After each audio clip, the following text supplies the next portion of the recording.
Hello friends, welcome to my channel. Odisha subordinate staff selection commission तरफ आपण कि notice आछि ता विषय में डिटेल्स जानिबा।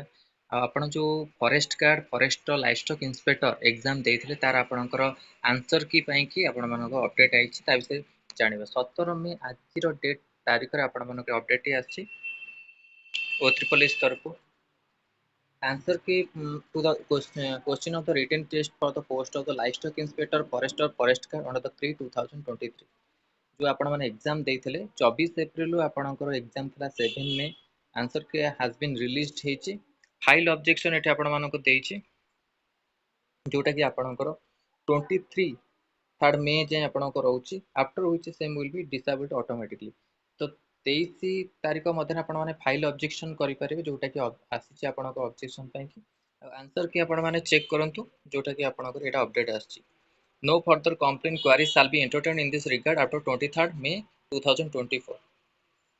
तो ये नोटिस टा आज आपण मानको उत्तर पुलिस तरफ आइछि। आउ किछि आपण मानकर अपडेट आसिने। प्रथमे आपणकर जो रेडियोग्राफर आंसर की आसीथिला तार भी आपणकर रिजल्ट एपर्यंत आसीनी। ता सहित तापर पर आपणकर एटा फॉरेस्ट गार्ड रो आंसर की पब्लिक अपडेट देछि। तो उत्तर पुलिस आउ भी जा आपणकर अपडेट आसीबो ता आपणको दिया जिवो अपडेट दिया जिवो। आर जो पीडीएफ अछि आपण मानको टेलीग्राम चैनल मिल जिवो। Telegram channel link video description मिल जिवो। सेटु चाहिँ आपण माने जॉइन करी डाउनलोड कर परिबे। तो धन्यवाद, थैंक यू।